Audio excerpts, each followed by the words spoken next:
name's Chris Hardman. We're going to take you live now to the State Control Centre in Victoria, where emergency services are addressing the media. Yesterday we had a loss of a forest firefighter at Omeo, Bill Slade. Bill is survived by his wife Carol, his daughter Steph and his son Ethan. Bill has been a long-serving member of Parks Victoria. This is a significant loss for the Forest Fire Management Victoria family and the Victorian community as a whole. Bill was working as a member of a task force in the Anglers Rest area, and he was struck by a tree. Working on the fire ground in the forest environment is a dynamic, high-risk environment, and it carries with it significant risk. Our forest firefighters have been working alongside their mates from the CFA throughout these fires. It's been a really difficult and challenging experience for everybody. While you don't see them around much, our forest firefighters, our men and women in green, are out there day in, day out, working in our forests, endeavouring to protect our community and the environment they work in. These men and women do extraordinary work to protect our communities and our environment, and often working out of sight of anyone every day in this really difficult and challenging and high-risk environment, and we have a debt to all of those Forest Fire Management Victoria staff. We will continue to offer and provide all of the support necessary to Bill's family, his work colleagues and friends, and this has been a particularly challenging and difficult period for all of the emergency services. And right now I'd just like to pass on to Matt Jackson, the Chief Executive of Parks Victoria. Thank you. Thank you, Chris. Good morning, everybody. Bill was a much-loved colleague, friend and member of the Wonthaggi community.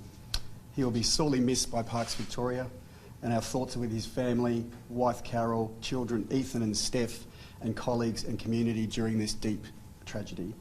Bill contributed over 40 years firefighting and caring for national parks in South Gippsland, and I recently had the privilege of presenting him with his 40-year service recognition, which was an honour. Along with the Commissioner and Chief Fire Officer, I paid tribute to his incredible service in land management and fire management over many years, and acknowledge the proud loss of the community and feeling of today by many in the days to come, not only at this point in time. Bill played an incredible role with Parks Victoria and Forest Fire Management Victoria as a field services officer, as a mentor, and mentoring many staff that are on the fire line through knowledge and expertise, which we are grateful for many years to come. At 60 years of age, working as an arduous firefighter, Bill has been one of our most experienced, long-serving and fittest firefighters. We are committed to supporting our team immediately in Gippsland during this difficult time, and we have arranged for counselling and additional support team to be drive there through the fires and the staff fighting fires in the region. We're travelling to East Gippsland today on behalf of DELP, the Commissioner, Parks Victoria and Emergency Services to be with staff during this difficult time, and we're making sure that the health, wellbeing and safety of our staff during the fires now and ongoing is a paramount and immediate priority for us. Again, on behalf of Parks Victoria and for the Victorian community, we pay our condolences to Bill Slade, and I will now pass you over to the Emergency Management Commissioner. Thanks very much, Matt, and thank you, Chris. This is a sad day, not just for our emergency services family, but for Victorians. Our emergency services workers, whether they be our firefighters, our volunteers, our career, our police, our other emergency services, all our volunteers, we get up every day to go out and to keep our community safe. So when we see an incident such as this, it has a devastating effect across all our services.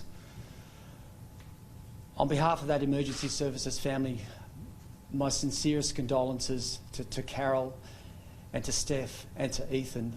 We have no real appreciation about how you are feeling at the moment, but we feel for you, and we will be there with you to support you through this, no matter what it takes. It is this issue about trees, and we've been talking about trees. It's just such a focus for us in relation to all our briefings when it comes to safety. And let's all take something from this, no matter where we are going across our great state and where people might be holidaying. Sadly, we see on a fairly regular basis where tree strikes actually do seriously injure and kill people at times. Let's just think about that somewhat more as we go across this great state and enjoy our holidays. It's also what we're doing in relation to getting communities back into particularly East Gippsland and the North East. That's why sometimes some of our work is somewhat slow, because we're so focused on the safety issues in relation to our people. Again, this is a tough time for all of us. I know when I was even in here at the State Control Centre last night, everyone was flat. You know, I'll just call it for what it was. And this is a difficult time, but we will work our way through this with Forest Fire Management Victoria, with Parks Vic, with our other organisations, the other services. We've come together. We will work through this. We will support each other. We will support the family, and we will continue to do what we do very well, and that's keep our communities safe. And we are very focused on that. And if I could just now touch on the fire situation in Victoria at the moment. So we have 10 watch and act warnings out there at the moment. We have 1 emergency warning. That emergency warning has been fairly constant over the last couple of days. That's in relation to the Abbey Yard fire, so near Mount Buffalo. And we've talked about this in terms of the potential impact on communities when we talk about the Buckland Valley, Wandillagong, Harrietville and Bright. So we've got fires in the Buckland Valley and up onto the next ridge. The emergency warning is strongly suggesting people now have that opportunity to leave and they should head towards Porepunkah. So even though we've got fairly benign weather conditions today, this is yet another reminder where we've got fairly active fire out there, and people need to stay across conditions in their local areas. So please download that Vic Emergency app. Know who the emergency broadcaster is for your area. Check out the Vic Emergency social media channels. Never just rely on one source of information. So again, a sad day for all of us, but we will work our way through this, and we will continue to support the family and our broader emergency services family. We're now happy to take any questions. Thank you. Chris, can I just ask you the exact task? Yeah, so Bill was a member of a task force, and their job was to consolidate the fire edge in the fire ground, which is working in a forested environment. And of course, although we do have enormous experience with identifying hazardous trees, there are occasions where, some of these tree failures cannot be predicted. In this case, he was struck by a tree whilst undertaking duties on the fire ground, working to consolidate the fire edge. Is that backburning? No, not at this stage. No, it wasn't backburning operations. Is there any particular danger identified prior to you going to this location? So as I said earlier, what really does happen out there in the forest environment, we do have our firefighters that are very experienced in identifying tree hazard. They look at the structure of a tree, they look at if a tree has been damaged by fire, they look at the root zone, and they have a really good evaluation process. But quite often, trees can fail and can't be easily identified. The investigations into this incident will look at all of those things, but I'm talking in generic terms, that it is a dynamic environment that is sometimes difficult to predict, and the investigation will look at all of the factors which led to this tragic outcome. Was anyone else in danger?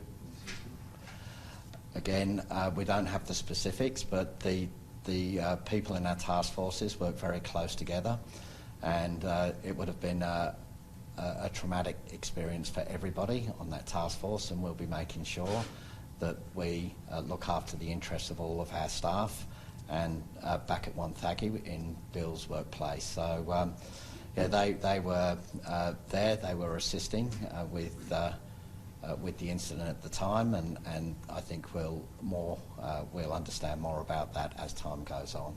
Just to confirm, was anyone else injured or anyone else in danger when the tree fell? I don't have the specifics, but certainly we do work in close proximity. We'll identify whether anybody else was at danger, but I do not have any reports to indicate that that was the case.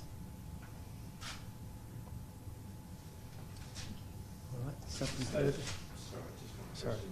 Matt, you mentioned the actual bill with his recognition for 4 years. Tell us about that.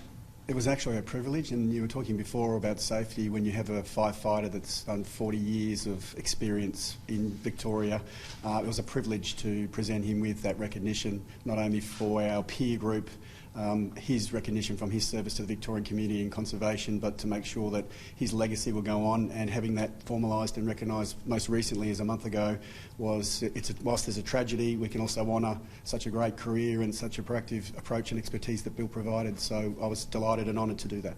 Can you give us some insight what is it over that 40 years, what he's contributed and where he's been involved? Well, I can talk from 40 years career, but certainly starting as a 17-year-old in Victoria, working on former organisations of Parks Victoria before the merger in 1996. I can say that clearly working and mentoring staff on the field, a field services officer, includes looking after our national parks, urban parks, waterways.